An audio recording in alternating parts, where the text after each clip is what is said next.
പിതാവിൻ്റെയും പുത്രൻ്റെയും പരിശുദ്ധാത്മാവിൻ്റെയും നാമത്തിൽ ആമേൻ. എന്നെ ശ്രവിച്ചുകൊണ്ടിരിക്കുന്ന ലോകമെമ്പാടുമുള്ള മാതാപിതാക്കളെ, സഹോദരി സഹോദരന്മാരെ, സുഹൃത്തുക്കളെ, നമ്മുടെ ആത്മവിശ്വാസവും നമ്മൾ പോസിറ്റീവായിട്ടിരുന്നാലുമുള്ള അവസ്ഥ നമ്മുടെ ആത്മവിശ്വാസത്തെ വളർത്തുമോ ഉയർത്തുമോ എന്ന് ഇതിനെ ചിന്തിപ്പിക്കുവാൻ വേണ്ടിയായിട്ടാണ് ഈ ക്ലാസ് നമ്മൾ ഉപകാരപ്രദമാക്കുന്നത്. എല്ലാവർക്കും സ്വാഗതം. നമുക്കറിയാം, ദൈവം ഈശ്വരൻ ഒരുപാട് അനുഗ്രഹങ്ങൾ നമ്മുടെ ജീവിതത്തിൽ നൽകിയിട്ടുണ്ട്. അനുഗ്രഹങ്ങളില്ലാത്ത ഒരു ജീവിതവും നമുക്ക് കണ്ടെത്താനായിട്ട് സാധിക്കില്ല. തീർച്ചയായിട്ടും ദുഃഖങ്ങളുണ്ട്, ക്ലേശങ്ങളുണ്ട്, സഹനങ്ങളുണ്ട്, രോഗങ്ങളുണ്ട്, തീരാത്ത കടബാധ്യതകളുണ്ട്. എങ്കിലും നമ്മുടെ ജീവിതത്തെ ആകെ ഒന്ന് പരിശോധിച്ചു കഴിഞ്ഞു കഴിഞ്ഞാൽ നമുക്ക് നമ്മുടെ ജീവിതത്തിൽ ഒരുപാട് അനുഗ്രഹങ്ങൾ കൊണ്ട് ഈശ്വരൻ നിറച്ചിട്ടുണ്ട് എന്ന് നമുക്ക് മനസ്സിലാക്കാൻ സാധിക്കും. നമുക്ക് കാണുവാനായിട്ട് കണ്ണുകളുണ്ട്, കേൾക്കുവാനായിട്ട് ചെവികളുണ്ട്, നമ്മൾക്ക് രുചിച്ചറിയാനായിട്ട് നാവുണ്ട്, നമ്മൾക്ക് പ്രവർത്തിക്കാനായിട്ട് കൈകളുണ്ട്, നമുക്ക് നടക്കാനായിട്ട് കാലുകളുണ്ട്, നമ്മൾക്ക് ചിന്തിക്കാനായിട്ട് മനസ്സുണ്ട്, ബ്രെയിനുണ്ട്, എല്ലാം നമുക്കുണ്ട്. അപ്പം നമുക്ക് ഉള്ളതിനെക്കുറിച്ചുള്ള ഒരു അവബോധം നമുക്കുണ്ടായിരിക്കും. ഇന്ന് കുറച്ചു പേരെങ്കിലും കാഴ്ചയില്ലാത്തവരുണ്ട്, കേൾവിയില്ലാത്തവരുണ്ട്, സംസാരിക്കാത്തവരുണ്ട്, നടക്കാൻ സാധിക്കാത്തവരുണ്ട്, വേണ്ടതുപോലെ ജോലി ചെയ്യാൻ സാധിക്കാത്തവരുണ്ട്. വളരെ ചുരുക്കമായിരിക്കാം. പക്ഷേ അവരെയൊക്കെ വെച്ച് നോക്കുമ്പോഴും നമ്മൾ അനുഗ്രഹീതരല്ലേ, ബ്ലെസ്സഡ് അല്ലേ എന്ന് ഒന്ന് ചിന്തിച്ചു നോക്കിയേ. നമുക്ക് ഒന്നുമില്ലാത്ത അവസ്ഥയാണോ? സാമ്പത്തികമായിട്ടും എന്തെങ്കിലുമൊക്കെ നേട്ടങ്ങൾ നമുക്കില്ലേ? അല്ലെങ്കിൽ നമുക്ക് നേടിയെടുക്കാനായിട്ടുള്ള സ്ട്രെങ്ത്തും എബിലിറ്റീസും നമുക്കില്ലേ? നമുക്ക് എന്നും നമ്മൾക്കുള്ള നേട്ടങ്ങളെക്കുറിച്ച് നമുക്ക് കാണാനായിട്ട്, കേൾക്കാനായിട്ട് നമുക്ക് സാധിക്കണം.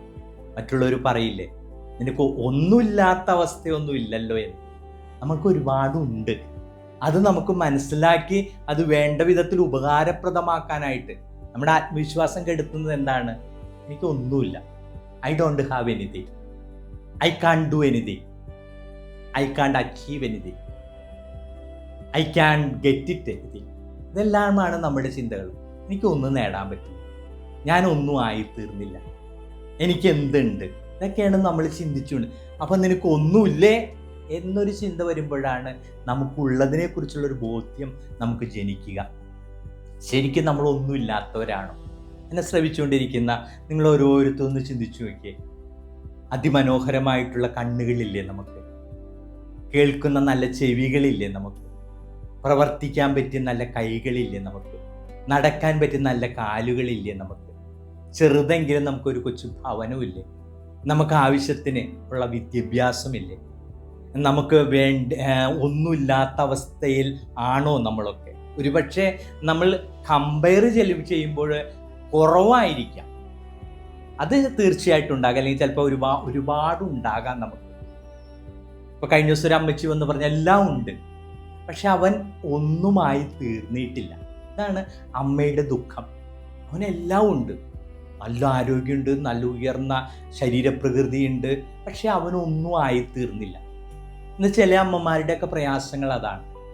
മോള് ഇംഗ്ലണ്ടിലാണ്, അല്ലെങ്കിൽ മോൻ അമേരിക്കയിലാണ്, അല്ലെങ്കിൽ 2 മക്കൾ UK-യിലാണ്, പക്ഷെ കല്യാണം നടന്നിട്ടില്ല.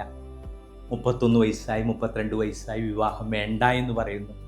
അല്ലെങ്കിൽ മറ്റൊരു ജാതിയായിട്ട്, മറ്റൊരു സമുദായവുമായിട്ട്, നമ്മളാരും കുറ്റപ്പെടുത്തരുതല്ലോ, വിവാഹബന്ധത്തിൽ ഏർപ്പെടാനായിട്ട് ആഗ്രഹിക്കുന്നു. അല്ലെങ്കിൽ മറ്റൊരു സമുദായമായിട്ട് വിവാഹബന്ധത്തിലായിരിക്കുന്നു. ഞങ്ങൾ വിശ്വാസം നഷ്ടപ്പെടില്ലേ, ഞങ്ങളെ മാതാപിതാക്കളായി ഞങ്ങളെ നോക്കാൻ ആരുമില്ല, ഇങ്ങനെ ഒരുപാട് വേദനകൾ പറയാം. അപ്പോഴും ഒന്നുമില്ലാത്ത അവസ്ഥയാണ്. കഴിഞ്ഞ ദിവസം ഒരു അമ്മച്ചി വന്ന് കുറേ വിഷമങ്ങളും പ്രയാസങ്ങളൊക്കെ ഇങ്ങനെ പറഞ്ഞുകൊണ്ടിരുന്നു. അപ്പം ഞാൻ പറഞ്ഞു കൊടുത്ത കാര്യങ്ങൾ അതൊക്കെയാണ്. പോസിറ്റീവായിട്ട് 3 മക്കൾക്കും വിദ്യാഭ്യാസമുണ്ട്, 2 മക്കൾ ജോലിക്കാരാണ്, ഒരു മകനാണെങ്കിൽ അവൻ മദ്യപിക്കുന്നുണ്ടോ എന്നൊരു സംശയം മാത്രമാണ് അമ്മച്ചിക്കുള്ളത്. പക്ഷേ അവനും നല്ലൊരു ജോലിയുണ്ട്, പപ്പയ്ക്ക് നല്ലൊരു ബിസിനസ്സുണ്ട്, പക്ഷെ അദ്ദേഹം ഏതൊരു വലയത്തിലാണ്. അപ്പം ഇതൊക്കെ പറയുമ്പോൾ അമ്മച്ചി കിടന്ന് ഭയങ്കര കരച്ചിലാണ്. അമ്മച്ചി എന്ന് പറയാൻ പറ്റില്ല, ഒരു ചേച്ചി, ഒരു സഹോദരി. അപ്പോൾ അവർക്കുള്ളതിനെയൊക്കെ ഞാനിങ്ങനെ നിരത്തി കാണിച്ചു കൊടുത്തു. അപ്പോൾ ഇതൊക്കെ കാണിച്ചു കൊടുത്തപ്പോഴും അവരുടെ മുഖത്തൊരു പുഞ്ചി. ശരിയാണ്. എന്നാലും എന്നൊരു ചിന്തയാണ് പലപ്പോഴും നമ്മളിൽ വളർന്നത്. അപ്പം നമുക്കുള്ളതിനെക്കുറിച്ച് നമ്മളിങ്ങനെ ഒരു നെഗറ്റീവായിട്ട് ചിന്തിക്കുന്ന ഒരവസ്ഥ എപ്പോഴും നമുക്കറിയാം. നെഗറ്റിവിറ്റി നമ്മളെ നിരാശയിലേക്ക് നയിക്കും. പോസിറ്റിവിറ്റിയാണ് എപ്പോഴും നമുക്കൊരു എനർജി നൽകുന്നത്. എനിക്കുണ്ട്, എനിക്ക് സാധിക്കും. നമ്മൾ ഒരു ക്ലാസ്സിൽ പറഞ്ഞതാണ് self confidence. I can do it, I can. ഇപ്പോൾ ഈ നിമിഷത്തിൽ എനിക്ക് ചെയ്യാൻ സാധിക്കുമെന്നുള്ള ചിന്തയാണ്. അപ്പം നമുക്കൊരു പോസിറ്റിവിറ്റി, ഒരു സാധ്യത നമുക്ക് എപ്പോഴും വളർത്തിയെടുക്കാനായിട്ട് സാധിക്കണം.